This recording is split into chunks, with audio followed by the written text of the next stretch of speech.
السلام علیکم۔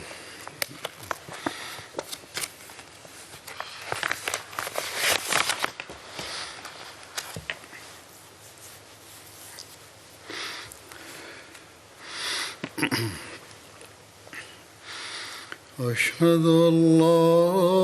إله إلا الله وحده لا شريك له وأشهد أن محمدا عبده ورسوله أما بعد فأعوذ بالله من الشيطان الرجيم بسم الله الرحمن الرحيم الحمد لله رب العالمين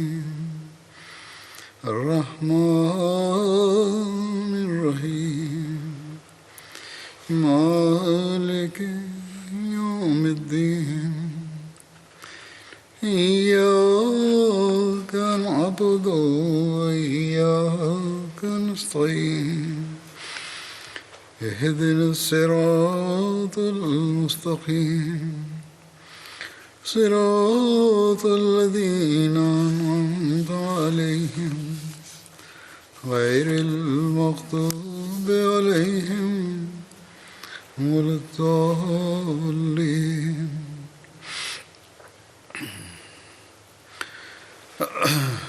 پچھلے خطبات سے حضرت سعد بن معاذ کا ورنن چل رہا تھا۔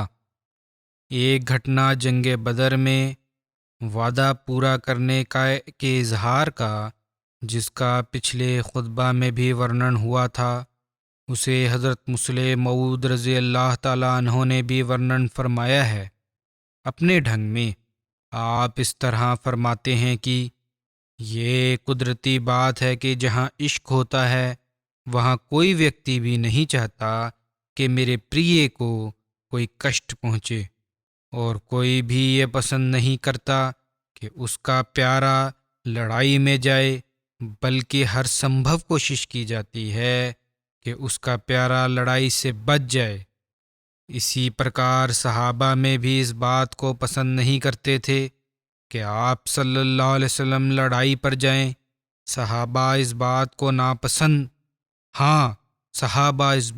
ناپسند نہیں کرتے تھے کہ ہم لڑائی پہ کیوں جائیں،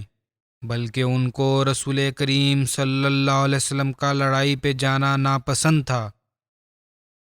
اور یہ ان کی سوبھاوک اچھا تھی جو پرتیک پریمی کو اپنے پریمی کے ساتھ ہوتی ہے۔ اس کے اترکت ہم دیکھتے ہیں کہ اتہاس سے اس بات کے اتیادھک پرمان ملتے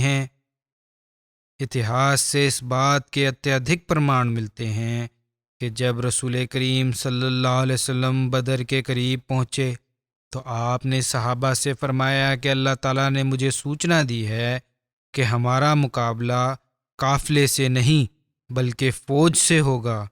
پھر آپ نے ان سے مشورہ لیا اور فرمایا کہ بتاؤ تمہاری کیا صلاح ہے۔ جب بڑے بڑے صحابہ نے آپ کی یہ بات سنی تو انہوں نے باری باری اٹھ کر اتیادھک بلیدان کی پریرنا سے پریپورن تقریریں کیں اور کہا کیا ہم پرتیک سیوا کے لیے اپستھت ہیں؟ ایک اٹھتا اور تقریر کر کے بیٹھ جاتا، پھر دوسرا اٹھتا اور مشورہ دے کر بیٹھ جاتا۔ ارتھات جتنے بھی اٹھے انہوں نے یہی کہا کہ یدی ہمارا خدا ہمیں حکم دیتا ہے تو ہم اوشیہ لڑیں گے، پرنتو جب کوئی مشورہ دے کر بیٹھ جاتا تو رسول کریم صلی اللہ علیہ وسلم فرماتے مجھے مشورہ دو۔ اور اس کی وجہ یہ تھی کہ ابھی تک جتنے صحابی نے اٹھ کر تقریریں کی تھیں اور مشورے دیے تھے وہ سب مہاجرین میں سے تھے، اور جب آپ نے بار بار یہی فرمایا کہ مجھے مشورہ دیا جائے تو سعد بن معاذ رئیس اوس نے آپ کا ادیشیہ سمجھا اور انصار کی طرف سے کھڑے ہو کر کہا کہ یا رسول اللہ، آپ کی سیوا میں مشورہ تو عرض کیا جا رہا ہے، پرنتو آپ پھر بھی یہی فرماتے ہیں کہ مجھے مشورہ دو۔ اس سے گیات ہوتا ہے کہ آپ انصار کی رائے پوچھنا چاہتے ہیں۔ اس وقت تک یدی ہم خاموش تھے تو کیول اس لیے کہ ہم لڑنے کی تائید کریں گے، تو شاید مہاجرین یہ سمجھیں کہ یہ لوگ ہماری قوم اور ہمارے بھائیوں سے لڑنا اور ان کو ود کرنا چاہتے ہیں۔ پھر انہوں نے کہا، یا رسول اللہ، شاید آپ کا بیعت عقبہ کے اس معاہدے کے سمبندھ میں کچھ وچار ہے جس میں ہماری طرف سے یہ شرط پرستت کی گئی تھی کہ یدی دشمن مدینہ پر حملہ کرے گا تو ہم اس کا سامنا کریں گے، لیکن یدی مدینہ سے باہر جا کر لڑنا پڑا تو ہم اس کے ذمہ دار نہیں ہوں گے۔ آپ صلی اللہ علیہ وسلم نے فرمایا، ہاں۔ سعد بن معاذ نے عرض کیا، یا رسول اللہ، اس وقت جب کہ ہم آپ کو مدینہ لائے تھے ہمیں آپ صلی اللہ علیہ وسلم کے بڑے پد اور ستھان کا پتہ نہیں تھا، تو اب تو ہم نے اپنی آنکھوں سے آپ کی واستوکتا کو دیکھ لیا ہے، اور اب اس سمجھوتے کے ہمارے نظروں میں کچھ بھی حقیقت نہیں، ارتھات جو بیعت عقبہ کے وقت سمجھوتا ہوا تھا وہ تو ایک عام سمجھوتا تھا دنیاوی لحاظ سے جو ہم نے دیکھا ہے، اور ہماری روحانیت کی جو آنکھیں کھلی ہیں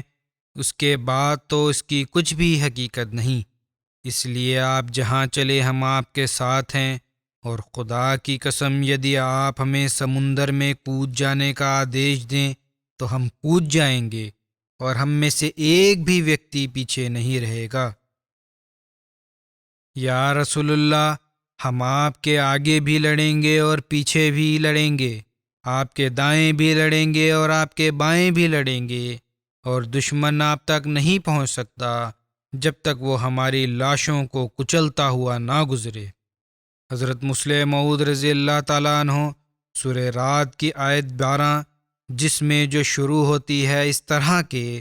لہو معقبات من بین یدیہ ومن خلفہ، لہو معقبات من بین یدیہ ومن خلفہ، ارتھات اس کے لیے اس کے آگے اور پیچھے چلنے والے محافظ نردھارت ہیں۔ اس کی تفسیر فرماتے ہیں کہ رسول کریم صلی اللہ علیہ وسلم کی نبوت کا سمست سمے اس حفاظت کا پرمان ہے جو اللہ تعالیٰ نے وعدہ فرمایا تھا۔ آگے اور پیچھے ہم نے رکشک نردھارت کیے ہوئے ہیں، اس لیے مکہ معظمہ میں آپ صلی اللہ علیہ وسلم کی حفاظت فرشتے ہی کرتے تھے، انیتھا اس قدر دشمنوں میں گھرے ہوئے رہ کر آپ کی جان کس طرح سرکشت رہ سکتی تھی۔ ہاں، مدینہ تشریف لانے پر دونوں پرکار کی رکشا آپ کو پراپت ہوئی، آسمانی فرشتوں کی بھی اور زمینی فرشتوں ارتھات صحابہ کی بھی۔ بدر کی جنگ اس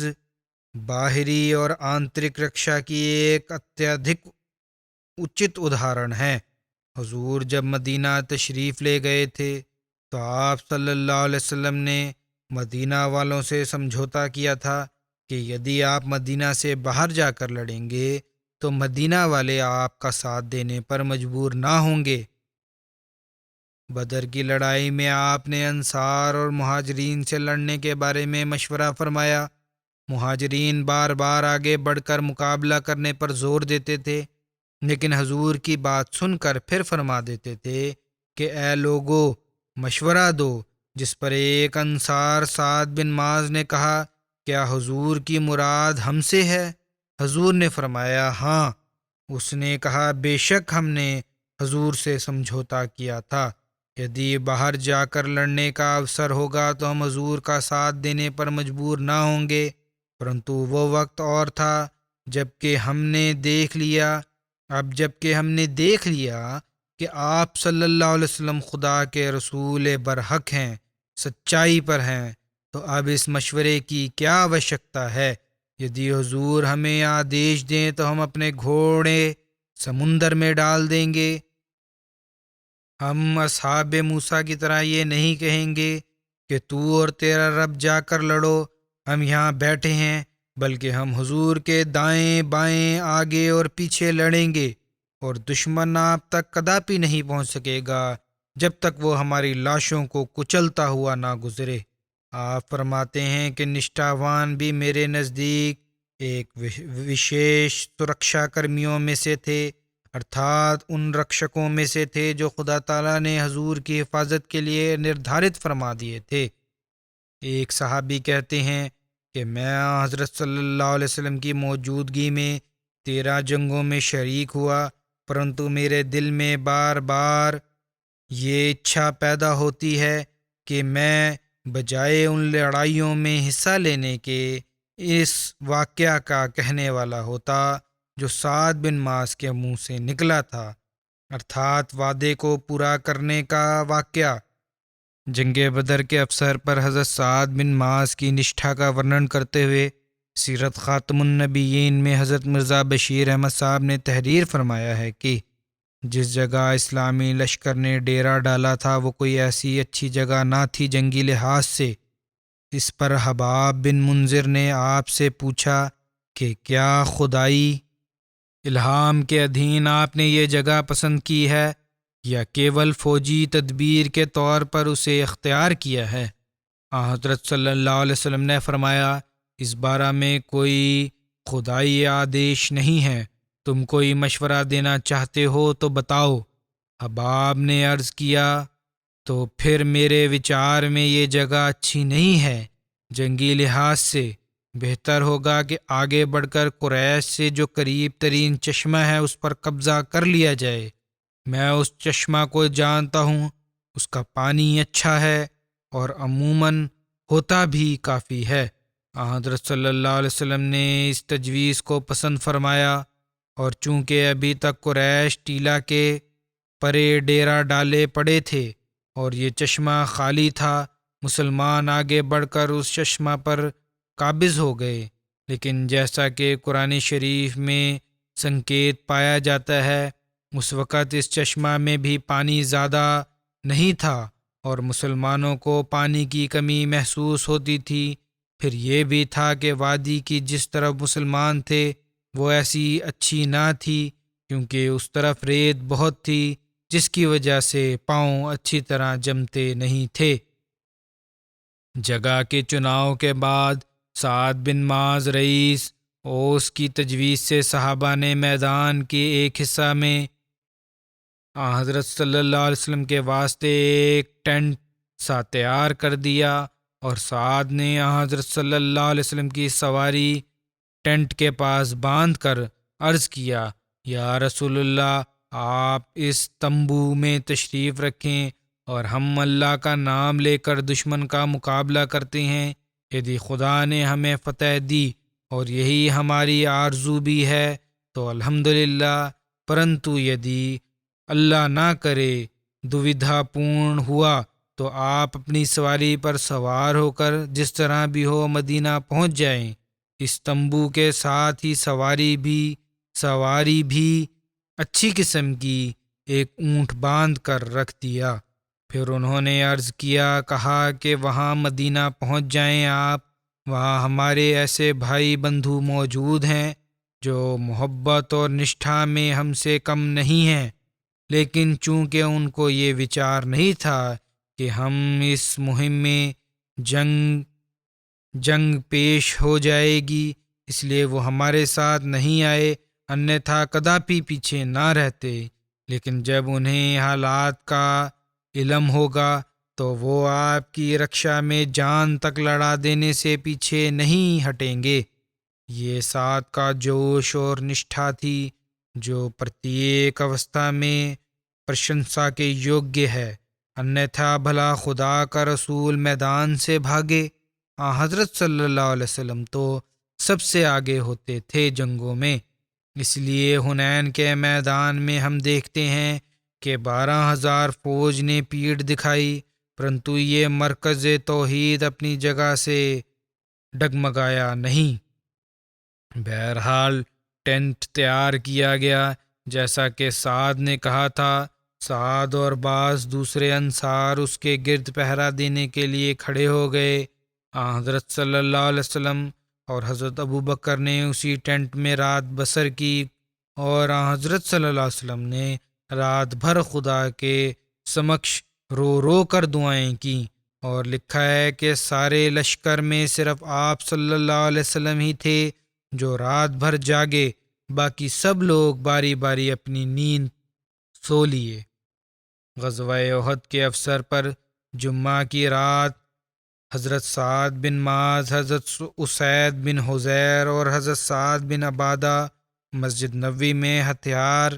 پہنے رسول اللہ صلی اللہ علیہ وسلم کے دروازے پر پہرا دیتے رہے۔ غزوہ احد کے افسر پر جب رسول اللہ صلی اللہ علیہ وسلم گھوڑے پر سوار ہو کر اور کمان کندھے پر ڈال کر اور نیزہ ہاتھ میں لے کر مدینہ سے روانہ ہوئے، تو دونوں سعد ارتھات حضرت سعد بن معاذ اور حضرت سعد بن عبادہ آپ کے آگے آگے دوڑ رہے، اور ان دونوں نے کوچ پہنے ہوئے تھے۔ حضرت مرزا بشیر احمد غزوہ احد کا ورنن کرتے ہوئے تحریر کرتے ہیں، لکھتے ہیں کہ آپ صلی اللہ علیہ وسلم صحابہ کی ایک بڑی جماعت کے ساتھ نماز عصر کے بعد مدینہ سے نکلے۔ قبیلہ اوس اور خزرج کے دھنی لوگوں سعد بن معاذ اور سعد بن عبادہ آپ کی سواری کے سامنے آہستہ آہستہ دوڑتے جاتے تھے، اور باقی صحابہ آپ کے دائیں بائیں اور پیچھے چل رہے تھے۔ جب رسول اللہ صلی اللہ علیہ وسلم غزوہ احد سے مدینہ واپس آئے اور اپنے گھوڑے سے اترے، تو آپ حضرت سعد بن معاذ اور حضرت سعد بن عبادہ کا سہارا لیتے ہوئے اپنے گھر میں داخل ہوئے۔ حضرت سعد بن معاذ کی ماتا کو حضرت صلی اللہ علیہ وسلم سے کتنا پریم تھا، اس کا ورنن کرتے ہوئے حضرت مسلم موعود رضی اللہ تعالیٰ عنہ فرماتے ہیں کہ جنگ احد سے واپسی پر رسول کریم صلی اللہ علیہ وسلم کی سواری کی باغ حضرت سعد بن معاذ پکڑے ہوئے فخر سے چل رہے تھے۔ جنگ میں آپ کا بھائی بھی مارا گیا تھا۔ مدینہ کے نکٹ پہنچ کر حضرت سعد نے اپنی ماں کو آتے ہوئے دیکھا اور کہا، یا رسول اللہ، میری ماتا آ رہی ہیں۔ حضرت سعد رضی اللہ تعالیٰ عنہ کی والدہ ماتا کی آیو اس وقت کوئی 80-82 ورش کی تھی۔ آنکھوں کی روشنی جا چکی تھی، بہت کمزور نظر تھی، دھوپ چھاؤں مشکل سے نظر آتی تھی۔ رسول کریم صلی اللہ علیہ وسلم کی شہادت کی سب خبر سن کر یہ مشہور ہو گیا تھا مدینہ میں کہ حضرت صلی اللہ علیہ وسلم کو شہید کر دیا گیا ہے۔ تو یہ خبر سن کر وہ بڑھیا بھی لڑکھڑاتی ہوئی مدینہ سے باہر نکلی جا رہی تھی۔ حضرت سعد نے کہا، یا رسول اللہ، میری ماں آ رہی ہے۔ تو رسول کریم صلی اللہ علیہ وسلم نے فرمایا، میری سواری کو ٹھہرا لو، قریب پہنچے، تمہاری ماتا آ رہی ہیں، وہاں اس کے قریب کھڑا کر دو میری سواری۔ جب آپ اس بوڑھی عورت کے قریب آئے تو اس نے اپنے بیٹوں کے سمبند میں کوئی خبر نہیں پوچھا تو یہ پوچھا کہ رسول اللہ صلی اللہ علیہ وسلم کہاں ہیں؟ حضرت سعد نے اتر دیا، آپ کے سامنے ہیں۔ اس بوڑھی عورت نے اوپر نظر اٹھائی، اس کی کمزور نظریں رسول کریم صلی اللہ علیہ وسلم کے مکھ پر پھیل کر رہ گئیں۔ رسول کریم صلی اللہ علیہ وسلم نے فرمایا، بی بی، مجھے افسوس ہے، تمہارا جوان بیٹا اس جنگ میں شہید ہو گیا ہے۔ بڑھاپے میں کوئی شخص ایسی خبر سنتا ہے تو اس کے ہوش اڑ جاتے ہیں، لیکن اس بڑھیا نے کیسا پریم بھرا اتر دیا کہ یا رسول اللہ، آپ کیسی باتیں کر رہے ہیں، مجھے تو آپ کی خیریت کی چنتا تھی۔ حضرت مسلم موعود نے یہ گھٹنا ورنن کی۔ اس کے بعد آپ نے عورتوں کو سمبودھت کر کے فرمایا، احمدی عورتوں کو یہ تبلیغ پر توجہ دلاتے ہوئے، یہی وہ مہیلائیں تھیں جو اسلام کو پھیلانے اور تبلیغ میں پروشوں کے قدم کے ساتھ قدم ملا کر چلتی تھیں، اور یہی وہ مہیلائیں تھیں جن کی قربانیوں پر اسلامی دنیا فخر کرتی ہے۔ تمہارا بھی دعویٰ ہے آج کل جو حضرت مسیح موعود علیہ السلام کو ماننے والی مہیلائیں ہیں، تمہارا بھی یہ دعویٰ ہے کہ تم حضرت مسیح موعود علیہ السلام پر ایمان لائی ہو، اور حضرت مسیح موعود علیہ السلام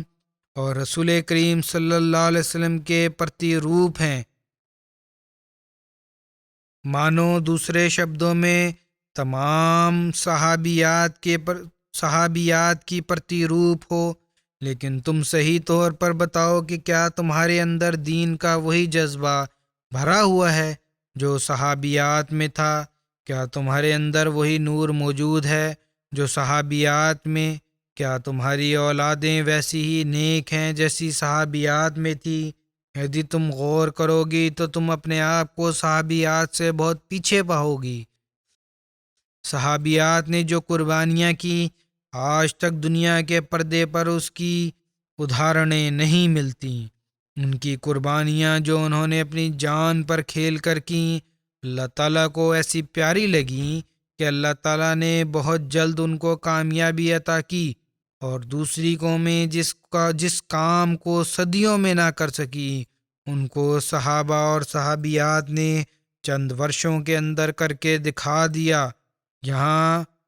یہاں کیونکہ سمبودھت آپ احمدی مہیلاؤں سے تھے، اس لیے ان کا ورنن ہے۔ انیتھا اتیادھک جگہ پر ہمیشہ خلفاء یہ کہتے آئے ہیں کہ میں اتیادھک بار کہہ چکا ہوں کہ ہمارے مردوں کو بھی وہی ادھارنیں پرستت کرنی پڑیں گی، تبھی ہم جو دعویٰ کرتے ہیں اس دعویٰ کو لے کر اٹھے ہیں۔ اس دعویٰ کو لے کر اٹھے ہیں کہ دنیا میں اسلام کا پیغام پھیلانا ہے اور دنیا کو اسلام کے جھنڈے تلے لے کر آنا ہے۔ اس پر عمل کر سکتے ہیں جب ہماری قربانیاں، ہمارے عمل اس کے انوسار ہوں گے جس کے نمونے صحابہ نے ہمارے سامنے استھاپت کیے۔ حضرت مسلم موعود رضی اللہ تعالیٰ عنہ فرماتے ہیں، عیسائی دنیا مریم مگدلینی اور اس کے ساتھی عورتوں کی اس بہادری پر پرسن ہے کہ وہ مسیح کی قبر پر صبح کے وقت دشمنوں سے چھپ کر پہنچی تھی۔ میں ان سے کہتا ہوں، آؤ اور ذرا میرے محبوب کے نشٹھاوان اور جانثاروں کو دیکھو کہ کن اوستھا میں انہوں نے اس کا ساتھ دیا اور کن حالتوں میں انہوں نے ایک خدا کے جھنڈے کو بلند کیا۔ اس قسم کی اس پرکار کی قربانیاں ایک اور ادھارن بھی تاریخ میں ملتی ہے، جب رسول کریم صلی اللہ علیہ وسلم شہداء کو دفن کر کے مدینہ واپس آ گئے، پھر دوبارہ وہی ایک اور افسر یہی ادھارن دے رہا ہے۔ حضرت سعد بن معاذ کی ماتا کی شہداء کو دفن کر کے جب مدینہ واپس گئے تو پھر مہیلائیں اور بچے اور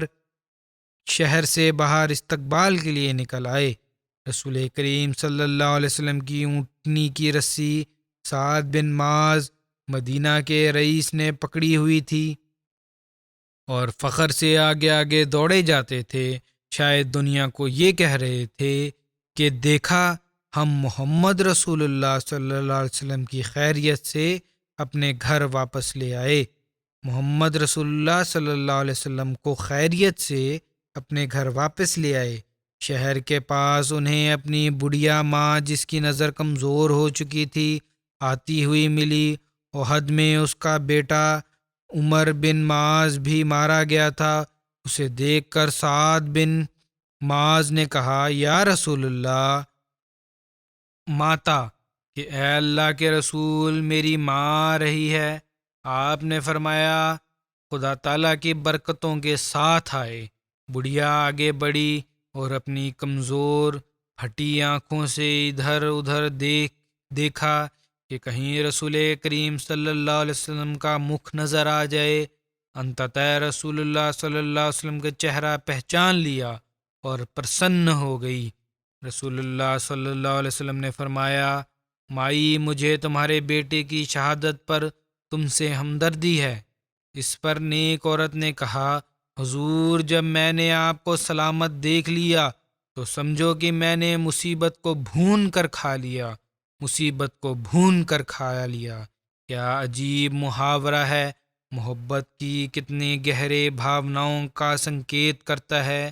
غم انسان کو کھا جاتا ہے، وہ مہیلا جس کے بڑھاپے میں اس کے بڑھاپے کا سہارا ٹوٹ گیا کس بہادری سے کہتی ہے کہ میرے بیٹے کے غم نے مجھے کیا کھانا ہے؟ جب محمد رسول اللہ صلی اللہ علیہ وسلم جیوت ہیں تو میں اس غم کو کھا جاؤں گی۔ میرے بیٹے کی موت مجھے مارنے کا کارن نہیں ہوگی،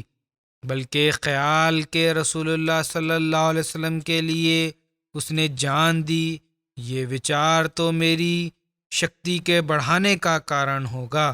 میری شکتی کو بڑھانے کا کارن ہوگا۔ حضرت مسلم موعود انصار کی پرشنسا کرتے ہوئے اور ان کو دعا دیتے ہوئے فرماتے ہیں، اے انصار، میری جان تم پر قربان ہو، تم کتنا ثواب لے گئے۔ کعب بن اشرف کو جو اس کے رئیس شڑینترکاری اسلام کے ورد کچھ اور دشمنی پھیلانا، یہاں تک کہ حضرت صلی اللہ علیہ وسلم کے ود کا شڑینتر کرنے پر جو قتل کی سزا کا فیصلہ حضرت صلی اللہ علیہ وسلم نے فرمایا تھا، اس میں بھی سردار کے طور پر قبیلہ انصار کے بھی سردار قبیلہ کے طور پر حضرت سعد بن معاذ کے مشورے کو شامل کیا تھا۔ اس کا وستار ارتھات اس سزا کے ملنے اور کعب بن اشرف کا ودھ، یہ تفصیل جو ہے وہ میں پہلے کچھ عرصہ پہلے 2 صحابہ کے ورنن میں ورنن کر چکا ہوں۔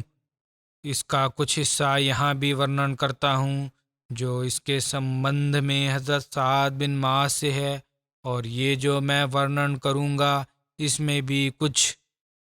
لیا ہے اور کچھ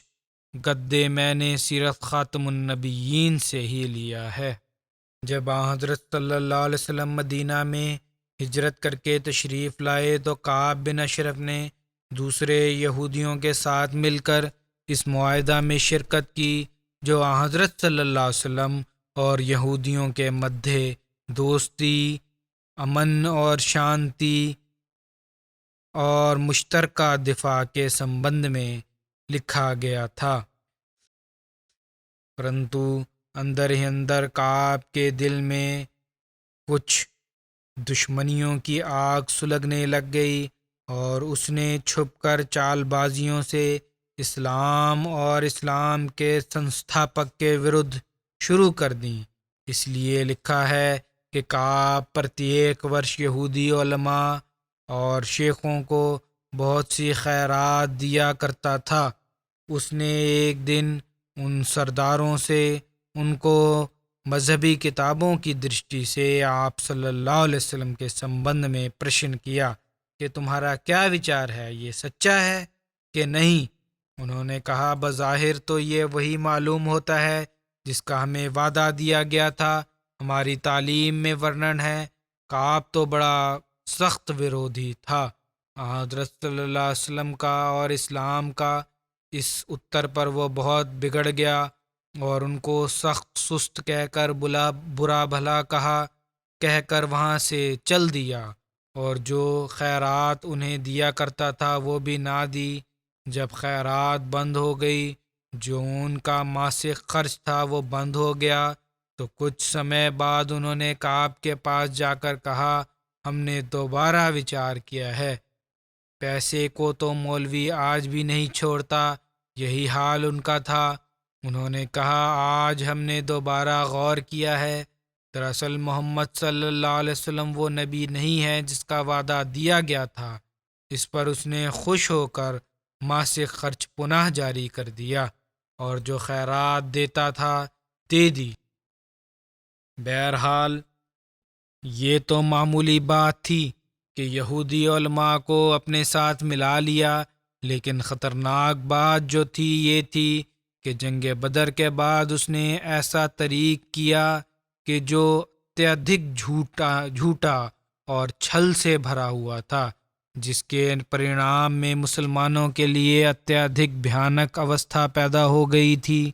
جب بدر کے افسر پر مسلمانوں کو ایک غیر معمولی فتح پراپت ہوئی اور دھنی قریش اکثر مارے گئے تو اس نے سمجھ لیا، کعب نے سمجھ لیا کہ اب یہ نیا دین یوں نہیں مٹتا نظر آتا۔ پہلے تو ہمارا وچار تھا کہ آپ ہی ختم ہو جائے گا، نہیں اب نہیں لگتا کہ یہ پھیلے گا، اس لیے بدر کے بعد اس نے اپنی پوری کوشش اسلام کے مٹانے اور تباہ کرنے میں ہر طرح کا کوئی مارگ نہ چھوڑا جائے، اور یہ پرن کر لیا کہ میں نے اسلام کو تباہ و برباد کرنا ہی کرنا ہے۔ اور جیسا کہ میں نے کہا، بدر میں مسلمانوں کی فتح کے بعد بدلے کی بھاونا اور غصہ سے بہت زیادہ بھر گیا تھا۔ وہ اس نے جب فیصلہ کیا اس غصہ کی وجہ سے کہ میں نے تباہ کرنا ہی کرنا ہے اسلام کو، اس نے ترنت یاترا کی تیاری کر کے مکہ کی راہ لی۔ وہاں جا کر اپنی تیز باتوں سے اور کویتائیں سنا سنا کر قریش کے دلوں کی سلگتی ہوئی آگ کو جلا دیا اور بھڑکا دیا۔ ان کے دل میں مسلمانوں کے رکت کی نہ بجھنے والی پیاس پیدا کر دی۔ تم ہار گئے، تمہارے لیڈروں کو انہوں نے مار دیا، تم اب بیٹھے ہو، جاؤ اور بدلہ لو۔ بھڑک اٹھے ان کے سینے بدلہ لینے سے اور دشمنی سے بھر دیے اپنی تقریروں سے اور کویتاؤں سے۔ جب کعب کی بھڑکانے والی باتوں سے ان کے احساسات میں ایک انتہائی درجہ کی بجلی پیدا ہو گئی، تو اس نے ان کو خانہ کعبہ کے صحن میں لے جا کر اور کعب کے پردے ان کے ہاتھوں میں دے دے کر ان سے قسمیں لیں کہ جب تک اسلام اور بانی اسلام کو صفائے دنیا سے پرتھوی سے ملیا میٹ نہ کر دیں گے، اس وقت تک چین نہیں لیں گے۔ مکہ میں یہ آگ پیدا کرنے کے بعد اس نے یہیں بس نہیں کی، اس نے بلکہ اس بدبخت نے دوسرے عرب کے قبیلوں کا رخ کیا، اور پھر قوم قوم اور پرتیک قبیلے میں پھر پھر کر مسلمانوں کے ورد لوگوں کو بھڑکایا۔ پھر مدینہ میں واپس آ کر پھر اپنی کوششیں اسلام کے ورد تیز کیں، اور غیر مسلمانوں میں اپنی جوش دلانے والی کویتائیں اور خاص طور پر یہودیوں کو بھی گندے اشلیل طریق پر مسلمان مہیلاؤں کا ورنن کیا،